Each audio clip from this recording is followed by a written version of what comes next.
Media మిత్రులకి నమస్కారం. అనేకమైనటువంటి గుణాత్మకమైనటువంటి మార్పులకి నరేంద్ర మోడీ గారి ప్రభుత్వం శ్రీకారం చుట్టడం జరిగింది.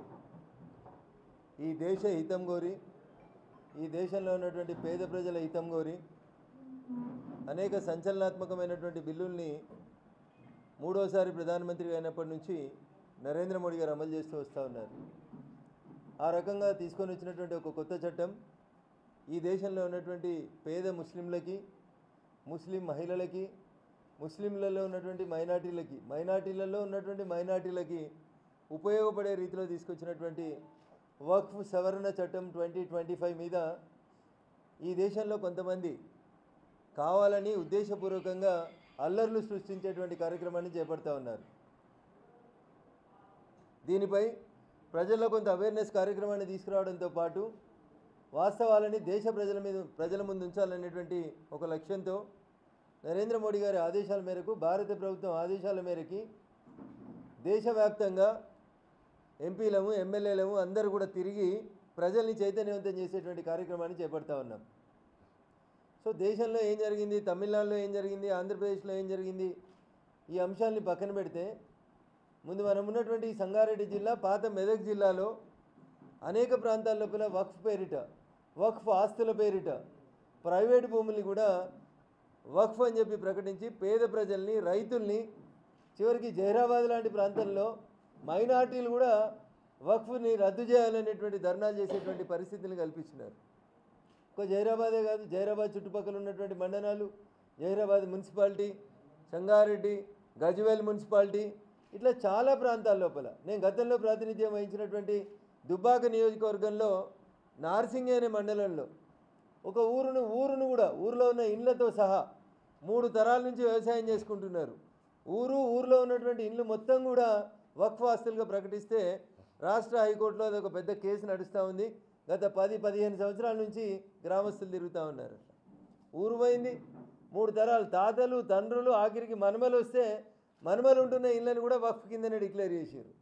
నార్సింగి, చేగుంట, సంగారెడ్డి, జహీరాబాద్, సిద్దిపేట, గజ్వెల్, ఇట్లా వాళ్ళకి ఏది నచ్చితే అది వక్ఫ్ బై యూజర్ 2013 లోపల.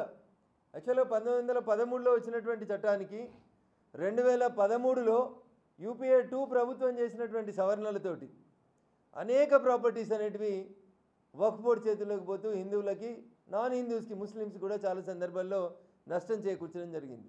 అందుకని ఒక జాయింట్ పార్లమెంటరీ కమిటీని వేసిన సందర్భంగా పార్లమెంట్లో అడిగారు. ఈ జాయింట్ పార్లమెంటరీ కమిటీ విస్తృతంగా పర్యటించి రకరకాల వ్యక్తులైనటువంటి అభిప్రాయాల్ని వినాలి అని. జాయింట్ పార్లమెంటరీ కమిటీ ఈ దేశంలో 38 ప్రాంతాలకు పోయి దాదాపు అన్ని రాష్ట్రాలకు తిరిగి దాని మీద ఉన్నటువంటి బాధితుల ఫిర్యాదులన్నింటినీ విని సుమారు 284 చోట్ల దీనికి సంబంధించినటువంటి కంప్లైంట్స్, ఇతరత్ర అంశాలని విన్న తర్వాత సుమారు 1,00,000 వరకు దరఖాస్తులు, 1,00,000 వరకు ఆర్జీలు ఆన్లైన్తో పాటు ఆఫ్లైన్లో ఎట్లొచ్చినప్పటికీ కూడా విన్న తర్వాత జాయింట్ పార్లమెంటరీ కమిటీ భారత పార్లమెంట్కి ఒక నివేదికను సమర్పించడం జరిగింది. దాని ప్రకారం భారత పార్లమెంట్లో మెజారిటీ సభ్యుల ఆమోదం మేరకు ఈ బిల్లు పాస్ అయ్యి వచ్చింది. భారత పార్లమెంటు ఈ దేశంలో అన్నిటికంటే పెద్దది. ఈ దేశానికి ఏ చట్టాలు అవసరం, మారుతున్న కాలానికి అనుగుణంగా కొత్త చట్టాలని ఏం తీసుకురావాలనేది ఎంపీలు కూర్చొని చట్టసభలలో చట్టాలు చేస్తారు.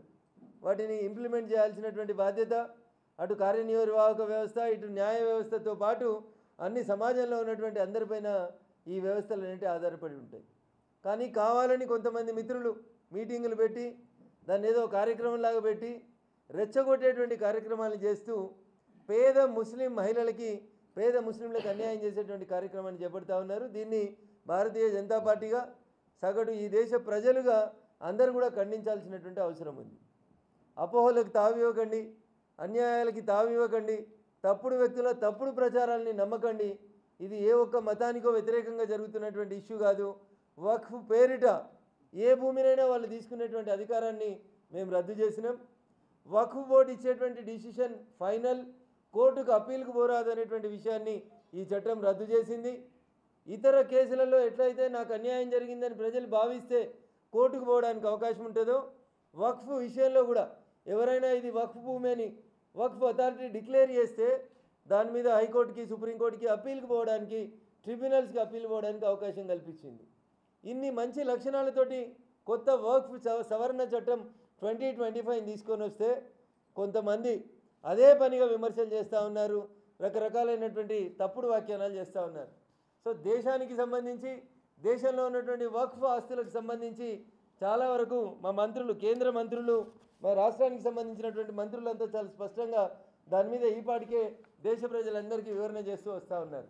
నేను ఈరోజు ఈ జిల్లాకు సంబంధించి, పాత మెదక్ జిల్లాకు సంబంధించి మీ ముందు కొన్ని విషయాలు ఉంచదలుచుకున్నాను. వక్ఫ్కి సంబంధించి ముందు సంగారెడ్డితో మొదలు పెడితే, సంగారెడ్డి జిల్లా కొండాపూర్ మండలం సైదాపూర్లో సర్వే నెంబర్ 78లో 197 ఎకరాల భూమి ఉంది.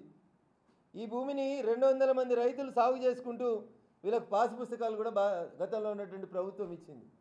కానీ ఎప్పుడైతే ధరణి అనేటువంటి ఇష్యూ వచ్చిందో అప్పటి నుంచి వీళ్ళకి పాస్బుక్లు ఇవ్వకుండా ఈ రైతుల కష్టాలు ప్రారంభం చేసి ఈ భూమిని వక్ఫ్ భూమి అని డిక్లేర్ చేసి ఈయన ఉంటుంది. మా సంగారెడ్డి మీడియా మిత్రులు పోయి అడిగితే ఆ గ్రామంలో ఉండేటువంటి రైతులు వాళ్ళ కష్టాలను మీ దృష్టికి తీసుకొని వస్తారు. ధరణి వచ్చిన తర్వాత వాళ్ళ పాస్బుక్లు ఆపేసిరు, బ్యాంకు లోన్లు ఆపేసిరు, రైతు బంధు లేదు, రైతు బీమా లేదు, రైతు రుణమాఫీ లేదు, రైతులకి నానా ఇబ్బందులు పెడతా ఉన్నారు.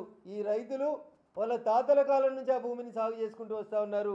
కొండాపూర్ మండలం Saidapur survey number 78, total extent 197 ఎకరాలు.